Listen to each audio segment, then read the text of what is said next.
5 seconds. Replying to the debate in the Lok Sabha, the Minister of Commerce, Civil Supplies and Cooperation said, I am grateful to the House and to the honorable members for the various constructive suggestions and also the criticism which has come in a constructive way by and large.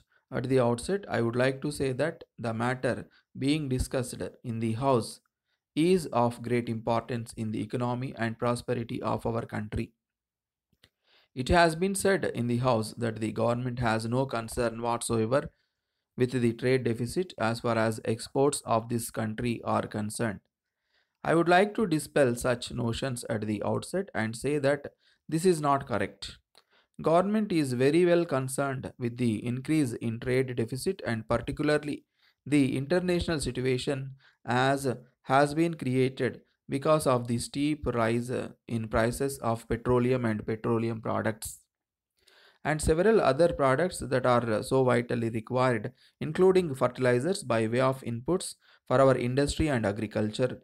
It has severely affected not only the economy of our country but the economics of several developing countries. Under the circumstances, there cannot be two opinions that if we want to achieve our objective of self reliance, more and more efforts shall have to be made with a view to have more and more exports so that this yawning gap of trade deficit is bridged and that too as early as possible. It was said in the House that there is no philosophy.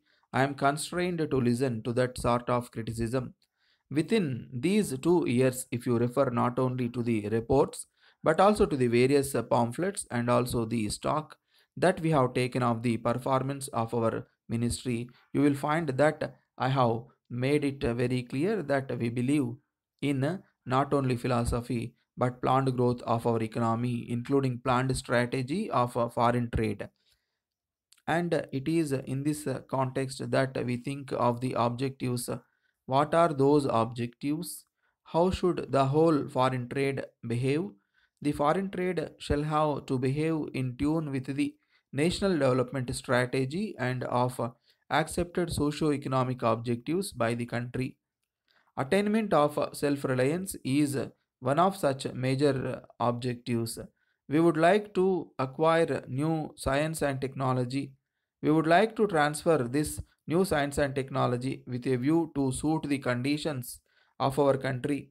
We would very much like, so far as foreign trade is concerned, it should necessarily help in solving the massive mountainous problems in the country, including the problem of poverty and unemployment. Therefore, more emphasis shall have to be laid while having these export to see that the exportable surplus products are, as far as possible, manufactured in such areas as in the small scale sector, in the village and cottage industry sector, whereby we can generate more and more employment at one end and also we could earn better foreign exchange at the other end. Along with this, we want more and more foreign exchange because we shall have to take care of the development and the inputs required by our industry, by our agriculture, and on some occasions, when need be, even for human consumption. Ultimately, what is all this struggle for? What do we want this foreign trade for? It is the man who should be the supreme consideration. It is in this context that we shall have to earn more and more foreign exchange with a view to meet the increasing demands of our country, maybe for industrial purposes, for agricultural purposes, and for human consumption also. Let us look at the consumption level of the country today. There cannot be two opinions that we shall have to earn more and more foreign exchange to meet these increasing demands of our country. But while doing that, again, we are very clear about one thing.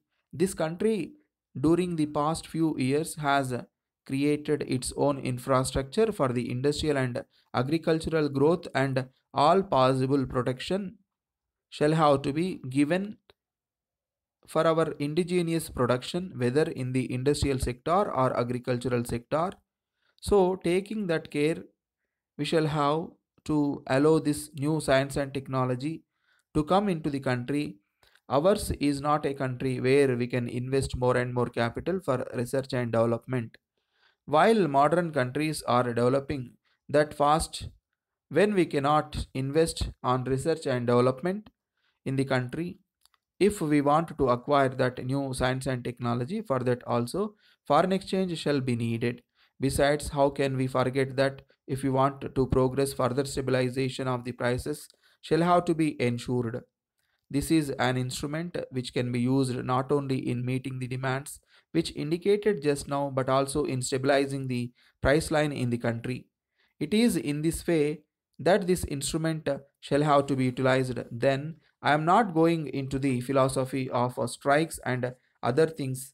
I am one of those persons who have fought for the rights of workers, but let us not forget that there are areas where all possible efforts have to be made in the interests of the country to avoid strikes and lockouts, as the case may be. Because of the strikes, you are well aware how much damage it has done. Then the house should not forget that even though we have suffered because of this downfall of prices in the international markets, we have simultaneously earned much more so far as other products are concerned. From the dynamic sectors, we have earned more. There are many sectors where we have earned much more. This house should be happy to know that the exports from the small scale and cottage industries have their own tremendous improvement.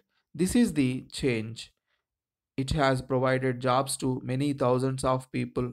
I shall only be assuring this house that we will leave no stone unturned in fulfilling the objectives that we have accepted by removing the drawbacks and by bringing in new cultural and new orientation.